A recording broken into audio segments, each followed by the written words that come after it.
Cool. So, welcome everybody. Thank you so much for being here. This talk is called Less is More, Nervous System Aware Work with 5-MeO. So, before we get started, just a quick disclaimer. The information presented in this talk is intended for educational and informational purposes only. It does not constitute for medical, psychological, legal, or therapeutic advice. While the topics discussed may relate to therapeutic practices, psychedelic substances, and consent, none of the content should be interpreted as medical guidance or recommendations for medical treatment, diagnosis, or legal action. So, who's this talk for, right? So, let's say you're curious about 5-MeO but want a gentler, safer, titrated approach. Maybe you prefer nervous system aware, trauma informed frameworks. Perhaps you've had an overwhelming or confusing psychedelic experience in the past. Maybe you work professionally with healing therapy or integration. And maybe you're exploring psychedelics later in life and want a slower, digestible pathway. Or perhaps you're just curious. And if you're like me, you like to have some science and data to back up the things that a lot of people might be saying out there. It can be common to hear a lot of things, a lot of stories, a lot of anecdotal um, things, personal experiences. And for me, it really helps me to have some science and data to back up claims.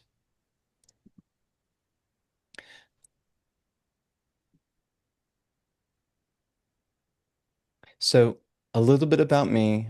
I'm Josh Jupiter, also known as Joshua Jupiter. I go by either or. I'm the founder of Brooklyn Balance LLC. I'm a psychedelic integration coach and facilitator. I do consulting work and I'm an entrepreneur. So, in 2003, I had my first life-changing experience with psychedelics. I was about 16 or 17 years old here in New York City. And, you know, that experience really did change my life. But what I didn't have was the tools to integrate the experience. So later on in 2008, when I graduated from college with a degree in film production, I suffered debilitating panic attacks and I went on SSRIs. In 2016, 8 years later, I weaned myself off of SSRIs and I began to explore psychedelics with my therapist and community members. In 2020, I got burnt out from film production. I pushed pause and pursued a new path. Today, in 2022, I founded my organization, Brooklyn Balance LLC. I did the MAPS training in 2023 along with TAM Integration's 12-month certification program. And today I'm a full-time psychedelic integration service provider. I value freedom and I'm strategic about the future and finding ways to adapt to change as well. Um, and there's some photos here too. Here's a photo of Rick Doblin and I. This is some community members that I at a gathering. And about once a semester, I am a guest teacher at NYU. So why this talk, right? So what I, put in the chat, what do you think when you think of 5-MeO? Like, what's the first thing that comes to mind? Powerful, intense, beautiful. Yeah, these are all very accurate. And what also comes to my mind is like ego death, right? The white cloud.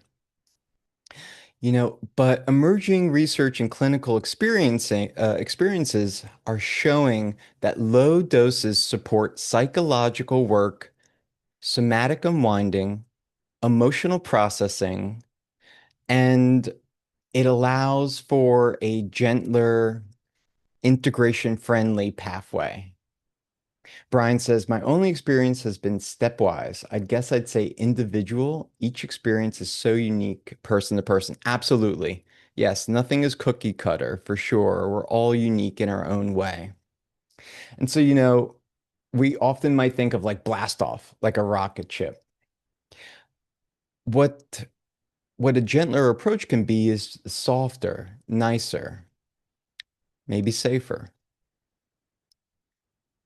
So, we mentioned powerful, intense, beautiful. Oh yeah, someone mentioned Toad in the chat. Mark, right? So, 5-MeO, Bufo, same thing. However, Bufo comes from the toad, and the toad is going extinct. And so, if you're curious, it can be a bit of a civic ethical duty to try to find to be with the synthetic, save the toad. And so, when it comes to the full dose, honoring the power of the medicine, but explain the risks of bypassing the nervous system, right? Someone might have a full dose and have a huge cathartic release. Someone might go into a whiteout. They might have a really big breakthrough, be disillusioned, be obliterated. But that's not required for healing. That might be some people's preference, and it's not required for healing. So, what low dose 5-MeO can be is subtle, somatic, emotional, digestible, relational. Low doses can help open a window without tearing off the hinges. It can allow for psycholytic experience versus psychedelic. And when it comes to, well, if you're not familiar with the term psycholytic, it's it's being present and being able to talk while still with the medicine. So low, gentle experience. Maybe if you're familiar with ketamine and you've had a low dose of ketamine, or perhaps if you've taken a microdose of mushrooms, there can perhaps be a similar effect.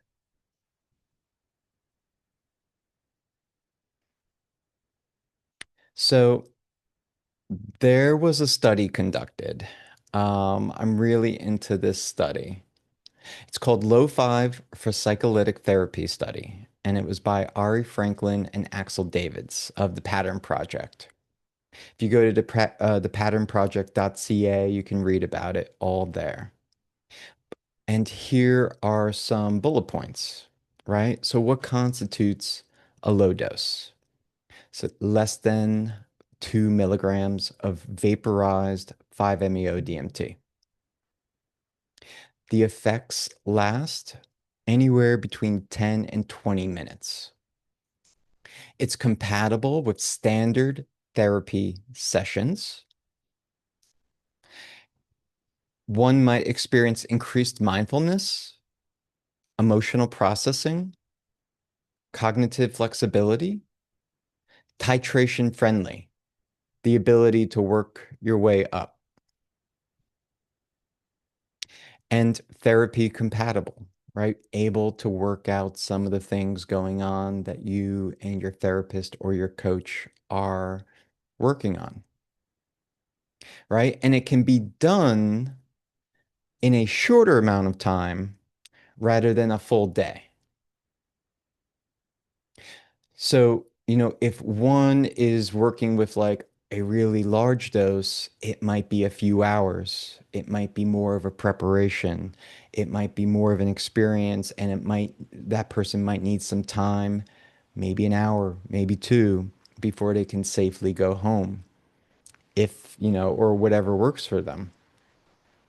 While a low dose is gentler, passes through, calmer. If for any reason there is any dysregulation, it can be spotted and calmed down sooner. So I learned about this study earlier this year, back in June at the MAPS conference. And I'm just letting a couple of people in.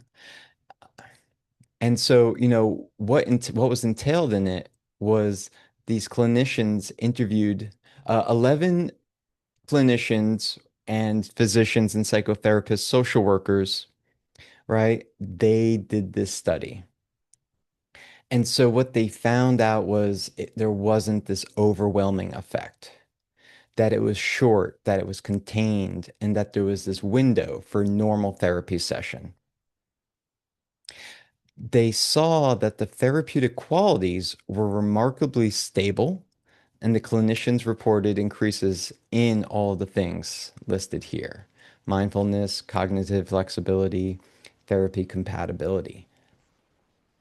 People became more aware and less rigid, particularly in their patterns, allowing them to integrate more fully and make the changes in their life that they need to for living better.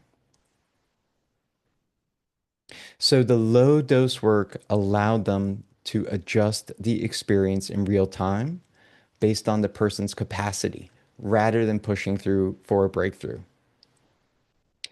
And a really significant thing was the clients, the people that were in this study, stayed present and they could be in the experience. So things like IFS, somatic work, and mindfulness were able to be facilitated and conducted during or shortly after the experience. So what low means, right? So when people hear low dose, the first question I often hear is, what does that actually mean?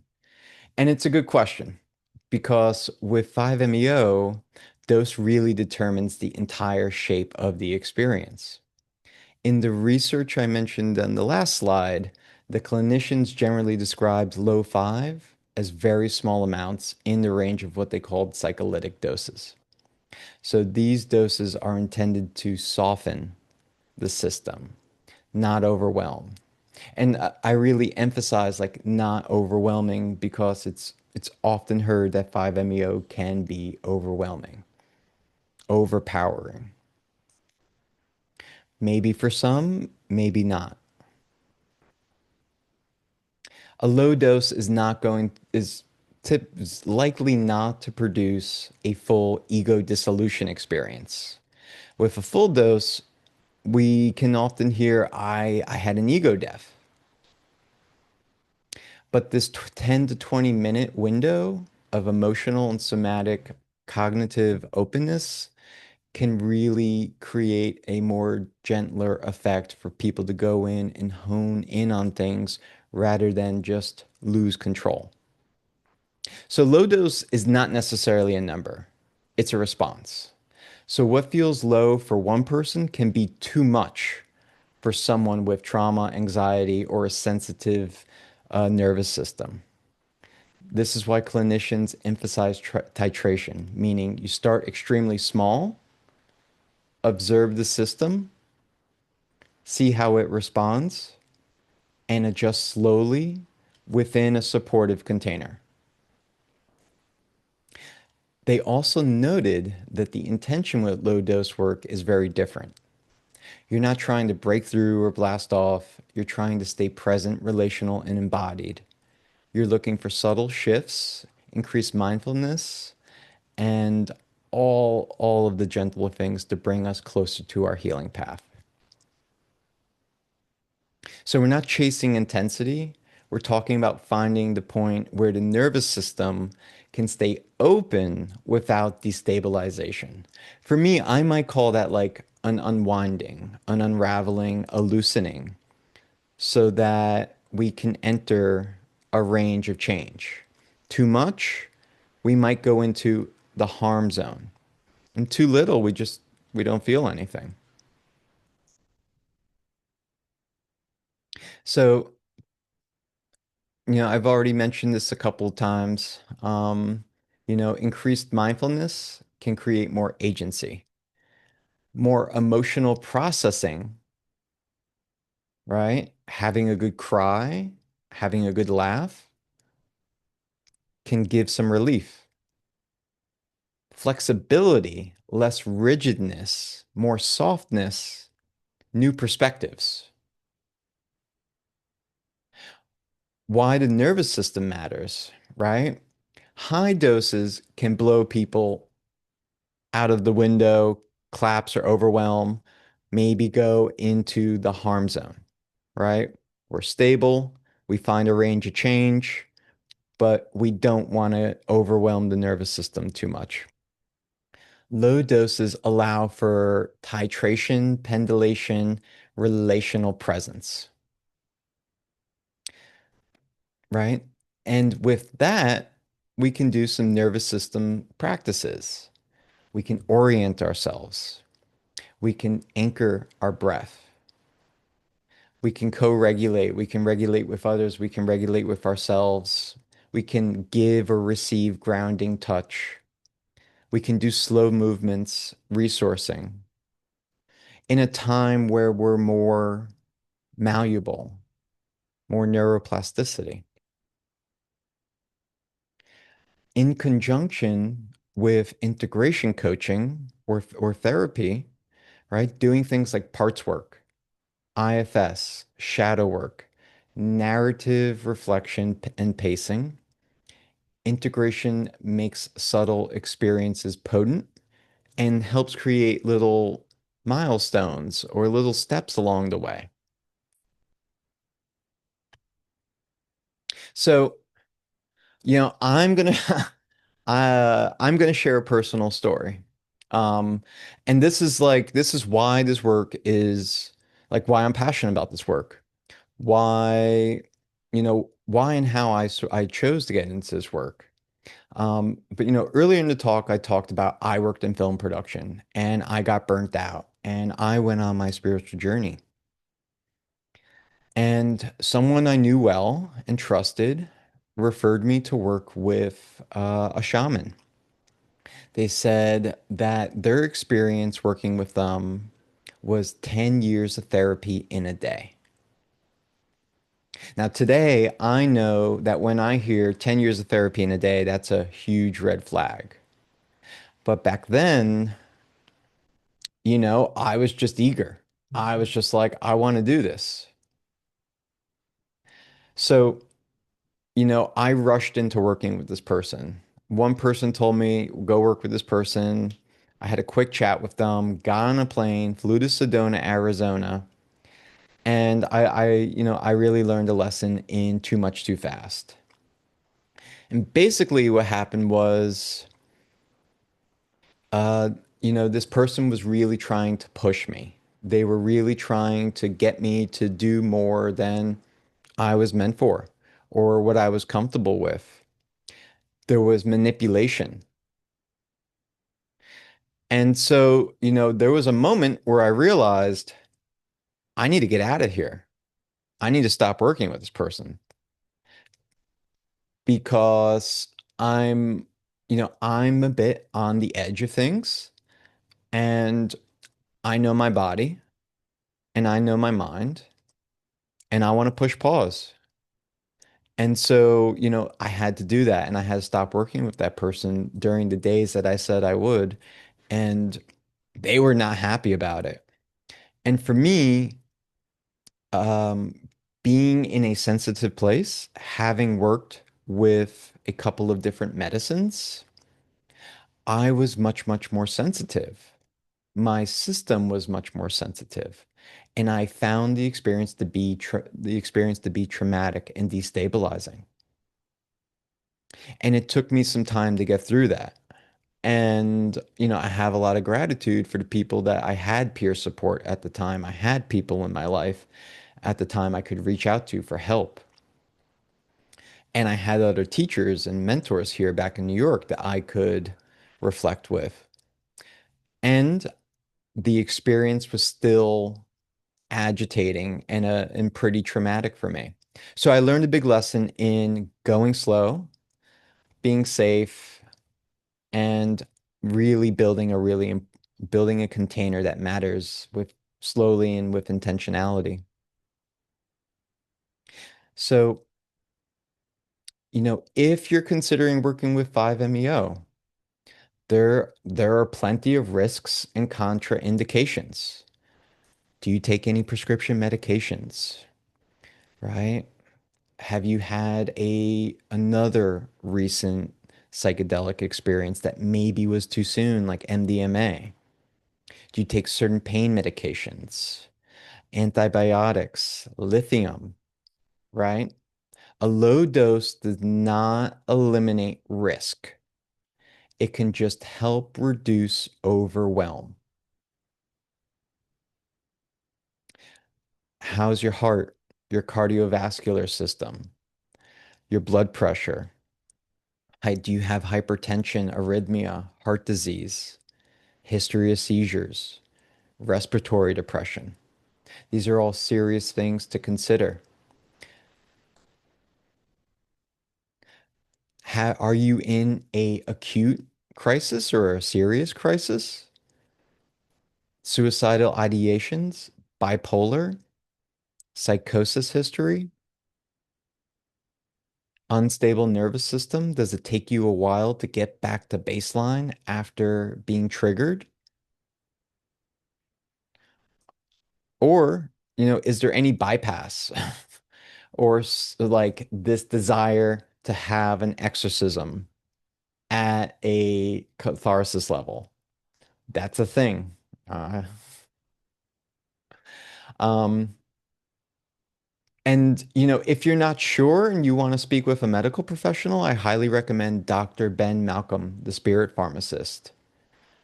You can do an online consultation and go through, is this safe for me with a trained medical professional, right? And so what red flags might be there when not to proceed? Do you feel pressured?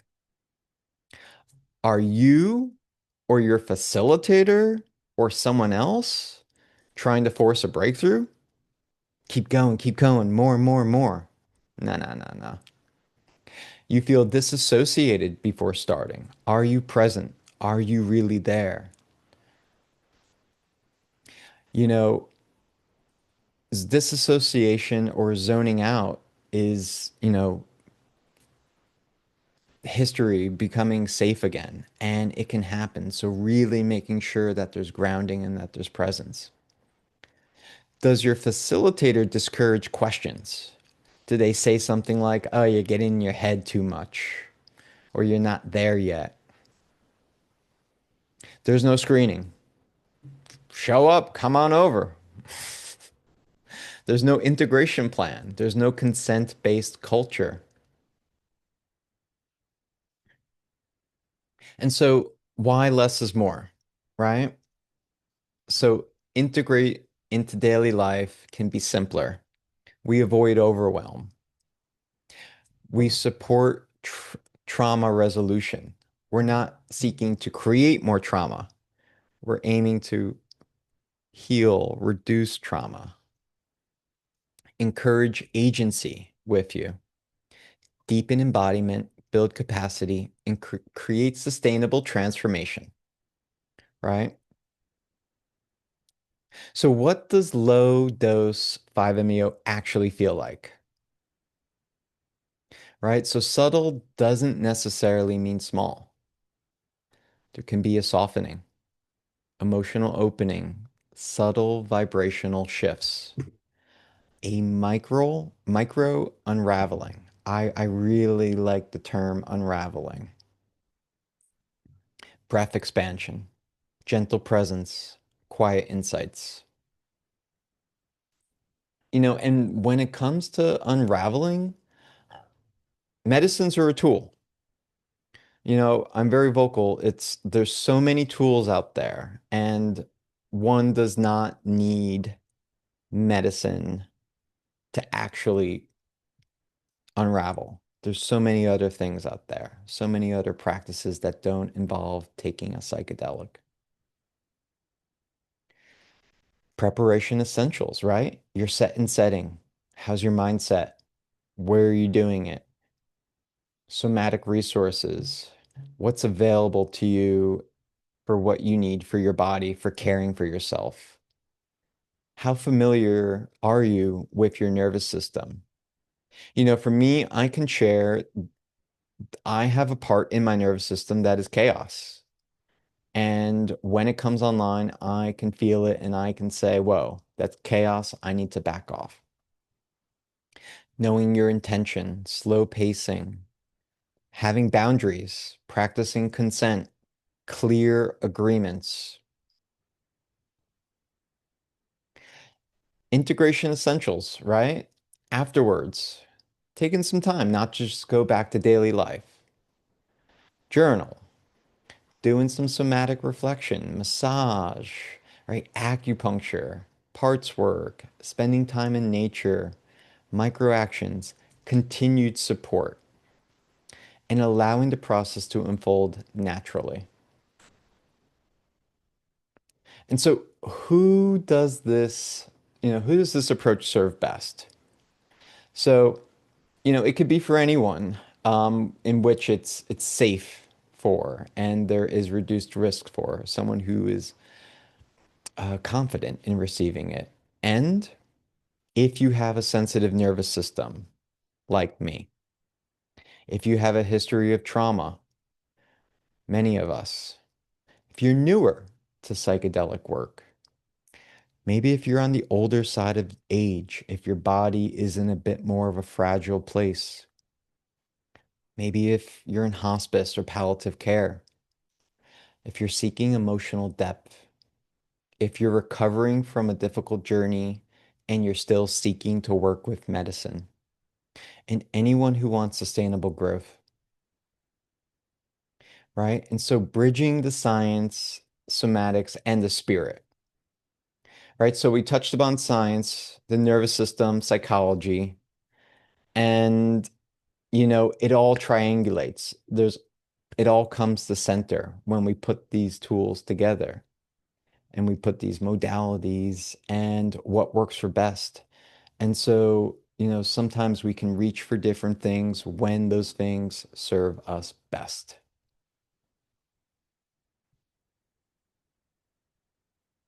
You know, and so,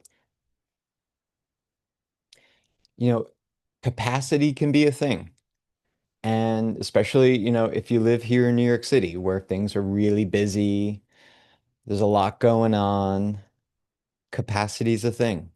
And so being aware of what your capacity is, doing a small little gentle experience or getting on a plane and going to Peru and drinking ayahuasca for 12 nights. Not needing as much drama, not overwhelming, not bypassing, not needing or seeking the mystical escapism. Slow, steady nervous system transformation. And, lastly, this is all very new stuff. And there's a lot of emerging science and stories and things developing. And, I think in 5 years, things are going to be very different out in the world. And with that, thank you very much.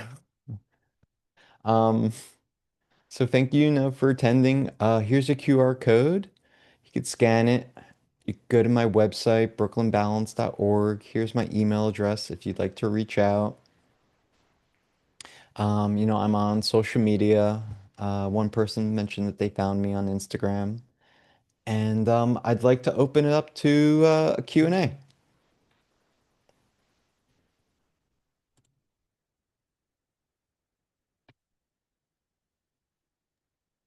Hey, thank you very much. Can you repeat the name of the doctor? Dr. Ben Malcolm. Ben Malcolm? Yeah, spirit pharmacist. Thank you. Yeah, you're welcome.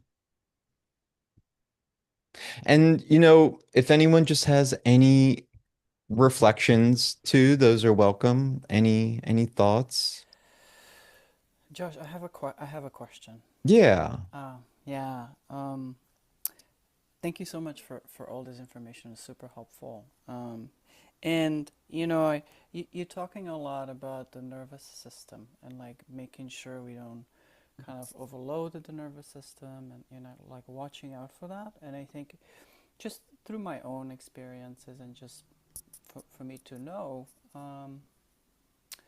because I do sometimes work with people with psychedelics. What are the kind of signs for that you're looking for as you're working with someone with the low dose? What are you kind of looking for? How do you know that a person, like how do you help the person know when the nervous system is like overloaded? Does this question make sense? Yes, it does. So, the term trauma informed is often heard and thrown around and used.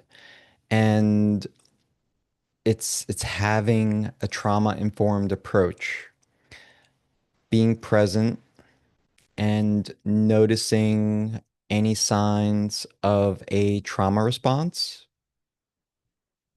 noticing signs of any overwhelm, any struggling. Um, you know, let's say somebody's shaking, but they haven't taken anything. It indicates nervousness. So monitoring the body, monitoring the system, and asking simple questions too. And you know, that is also why I emphasis doing a lot of preparation. So for me, with the people I work with, I typically spend a minimum of 2.5 hours of get to know each other time before we enter some sort of container to even begin talking about doing anything. Safety first. And, there's a lot to talk about there. But that would be like the one thing I would share at this moment. Trevor, or yeah, Trevor. Hi, Joshua. Hi. Thank you for your talk today. And we had our paths crossed about 3 or 4 years ago when we were both taking some of Daniel's classes together. But just it's really nice to see you again. And my question is around alcohol use disorder. I've been reading some articles where um, particularly 5-DME is very good for AUD.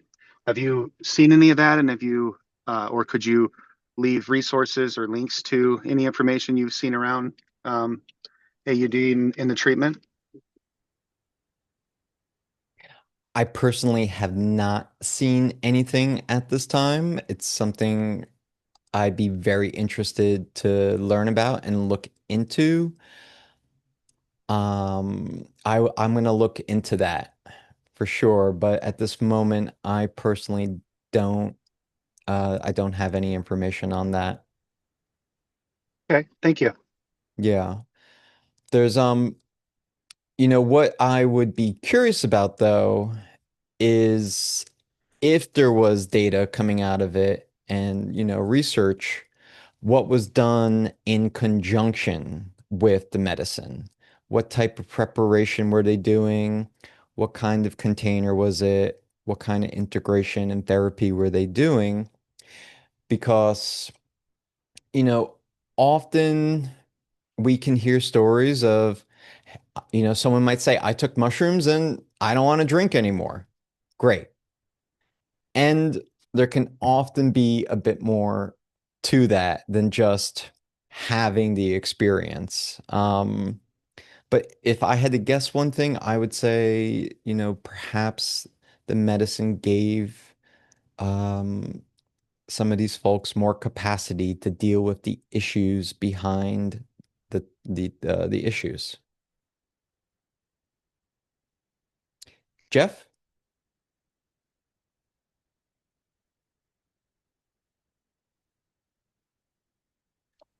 Thank you. Sorry about that. Um, yeah, thanks, Shasha. Thanks for sharing about your experience too. Um, I'm curious. So after you had that experience, how long was it until you kind of were called to either, do that medicine again or to start learning how to serve your Sedona experience? So in Sedona, I did not work with 5-MeO. I worked with a couple of other medicines. Okay. Um, I worked with 5-MeO perhaps about a year later, and what I'm hearing from you is how long did it take me to get comfortable serving, particular medicines? And honestly, it's when I felt comfortable with it with me, when Yeah. I felt like, I understand this. I have capacity. I feel that I am in consent with myself and that I can collaborate with others to do so. Yeah, perfect. Perfect. What you mentioned about titrating, and I know you work with low five. I mean, are the sessions any longer? Is it like multiple low hits? I had mentioned that I've had the stepwise, um, which a lot of the principles that you spoke about are very similar for the same reasons, just gentleness and regulating nervous system and whatnot. Um, so do you also go through deeper experiences with your clients?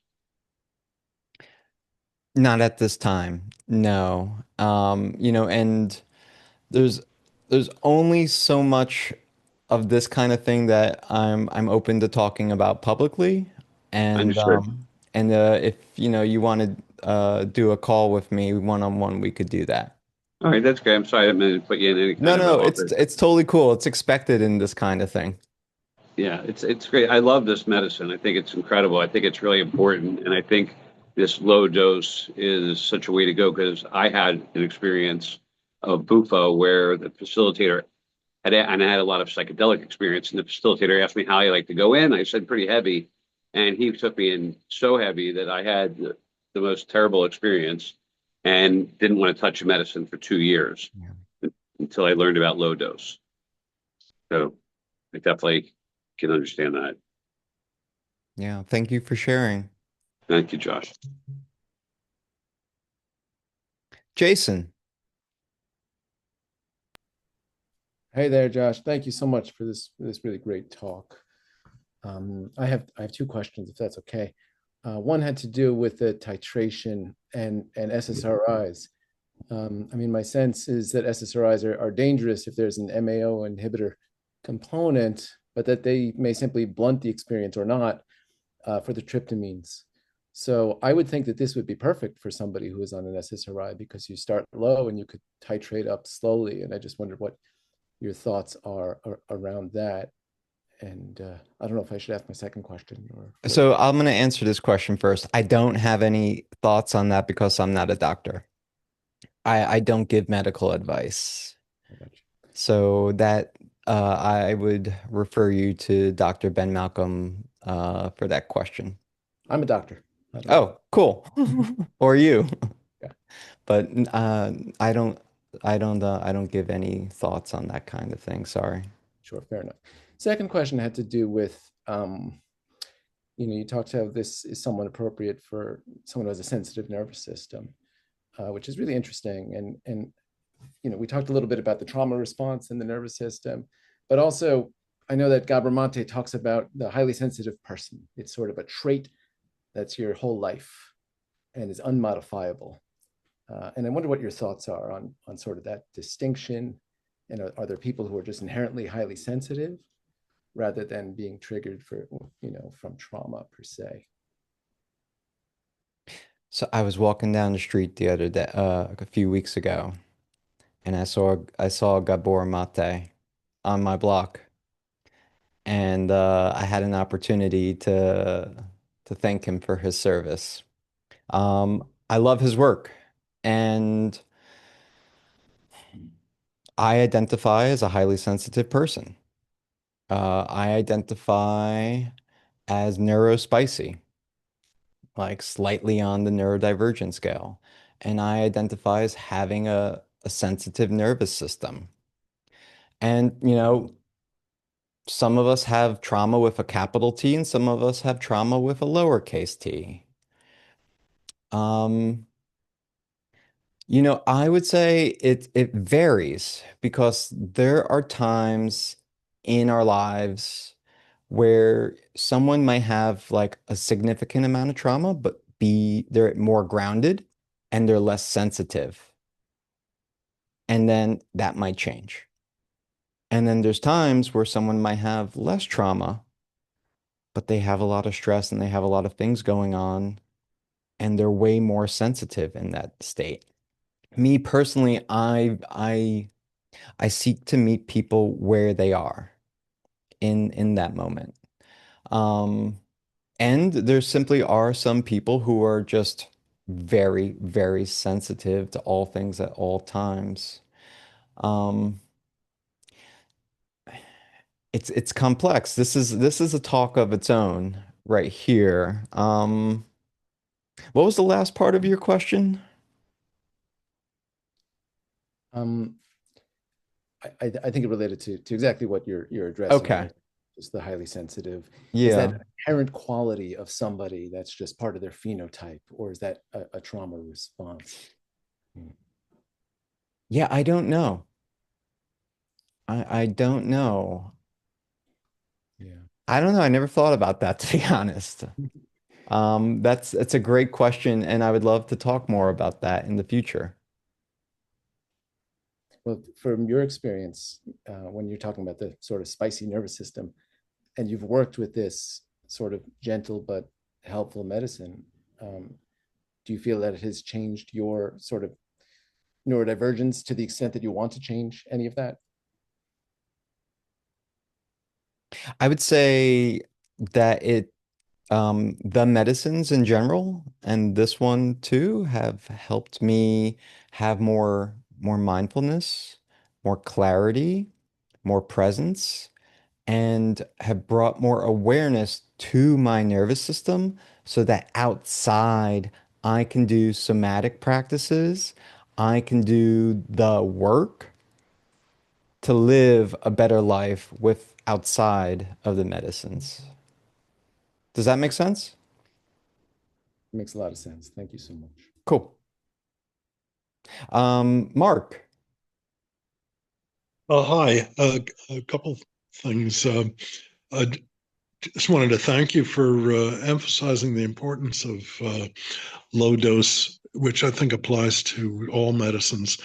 Um, and I've had occasion to hear Bessel van der Kolk talk about that too, and he's a strong advocate of low dose psychedelics with MDMA and ketamine and other other medications, and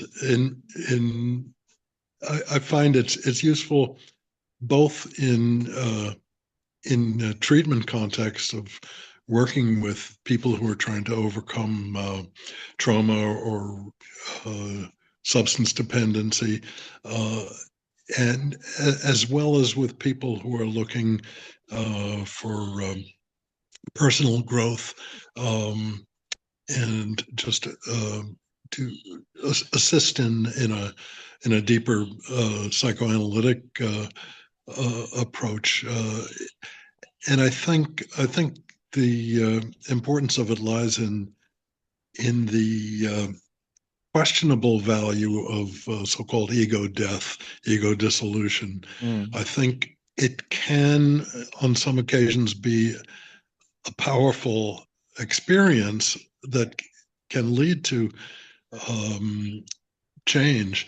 But I think a lower dose that doesn't produce that allows the normal ego, the default mode network, to participate in the psychedelic experience, and there's a sense of sort of that being included in the selves that are experiencing it and benefiting from it. So I've become an advocate for low dose work in general. I've never experienced 5-MeO, but certainly your talk about it inclines me towards that. I'm wondering also about a kind of a medium dose. I don't know what that would be, but something maybe for people who've experienced the kind of softening, calming effects that low dose has, and looking to turn the dial up from a 3 or 4 to a 5 or something like that without going into the full psychedelic experience. Yeah, absolutely. Thank you for sharing. I'm happy to hear that low doses have benefited you. And it's always great to hear someone appreciate Bessel van der Kolk's work and talks about these sorts of things. Medium doses, you know, it's it's like going up for the second cup of ayahuasca. If, when the shaman says, "Hey, do you want more?" sort of thing. It's a calling and it's when one is ready. And it's also step by step too, right? As you said, going from a 3 to a 5.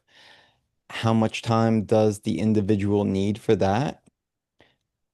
Does it need to happen at the same time? No, it can happen at a different time. It could happen a year later.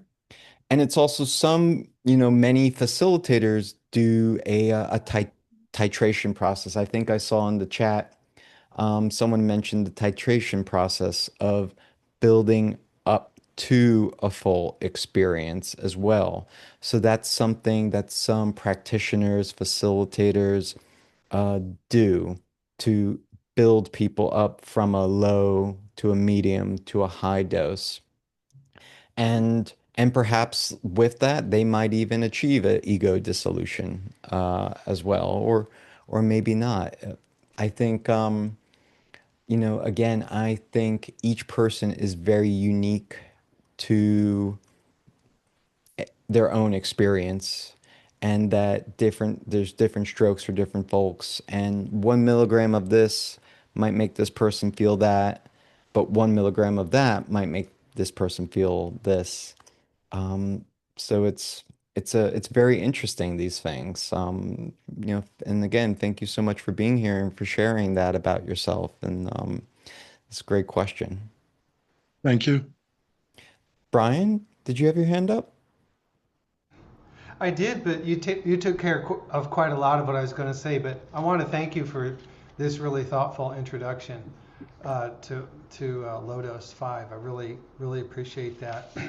I've had a unique. I want to speak to the part about neurodivergence. I recently went through an assessment myself, and there are some ways, and sensorially is one of the ways where I definitely have a divergence. And I also have the unique experience of getting to witness a lot of 5 sessions, both in facilitator training and also in group experiences, and where people would intentionally take together the same amount at the same time, carefully titrated inhalations and so forth. And in that, you see very quickly that people have a huge range of experiences. Someone on a certain, low starter titration may go straight into a trauma response. Other people may be in bliss. And that can even go as you step up, that some people are always orientated towards bliss, and other people, stuff comes up immediately. I would say for my own work with 5, it's been fantastic for me, but really hard. A lot of people talk about 5 like they can't wait to do it again, and it's so yummy. It's never been yummy for me, but it's been incredibly useful. And so I just kind of wanted to put that out there, that I've seen this broad range of how people react to it, um, and it's I come back to that word individual, because it's I mean, all reactions to almost all substances are fairly individual, but I find this more so than others I've tried, and I've tried many. So thank you. Yeah, you're welcome. And thank you for sharing. I'm curious hearing that I'm hearing that your sense one of your senses is sensitive. Are you open to sharing which one? Or Oh, maybe that all of the five physical senses, I'm kind of off the charts in terms of needing lower levels of stimulation to get by. So touch and sound being huge ones, especially, but all of them. Uh, I had a yeah really thorough assessment done, and I had two of the seven sort of pillars of a diagnosis, which means I'm just mildly divergent in some ways, and highly functional, etc. But it is something to be considered uh, when assessing uh, for intake. you and I have a lot in common. Thanks for sharing that. Anyone else?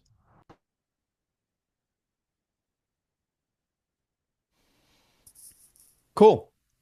Well, thank I you. have a Oh, question. yeah. Is there time? Yeah. I don't know how fully you can answer this question, and I know it We sounds got like till 2 o'clock. individual, but I was very curious about the term that you use, micro unraveling.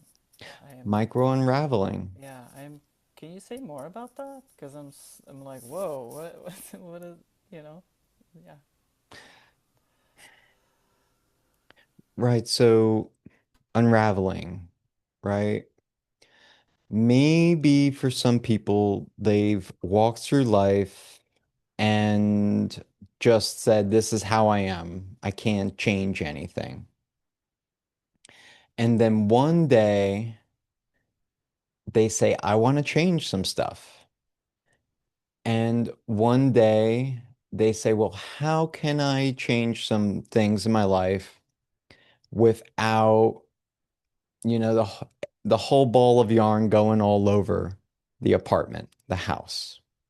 So I like to think of a ball of yarn and, it's set up in a way that's neat, but maybe there's a few knots inside of it, or maybe there's some tightness, or maybe some things need to be adjusted. And so micro unraveling is, well, we're not going to take the whole ball of yarn apart. We're just, we're going to reach inside just for this little spot and just pull it a little bit. Wait a little while. Okay. Pull a little bit more. Is everything cool? Okay, great. This is the right knot that we want to pull on. Keep going. Rather than like, going in and pulling on the knot. Why is this not working? Getting all frustrated. And then, oh no, this whole part of the ball of yarn is all messed up. Oh, we gotta go over. So slow unraveling. I'll speak for myself. I can sense when my nervous system is a little more unraveled than I'd like it to be. Maybe I'm having trouble sleeping. Maybe I'm a little more agitated, a little more anxious, a little more frustrated, a little more sensitive to noise, less patience. And so, might not be the time for me to unravel a little more. So maybe I need to just like chill out, take it easy for a little bit, or bring in, bring in a professional sewer, use a sewing machine and such. This is what I think of when it comes like that. Going slow, pulling out knots slowly. That's great. Does that make sense? Yes, it totally makes sense. Thank you so much. Yeah, you're welcome.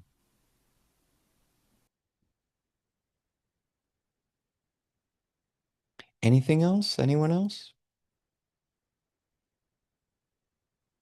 Cool. Well, thank you all so much for being here. I'm gonna upload a copy later today, and there'll be a follow-up email. And reach out if anything else. Have a great rest of your day. Thank you so much. Thank you, Josh. That was wonderful. You're welcome. Thank you for being here.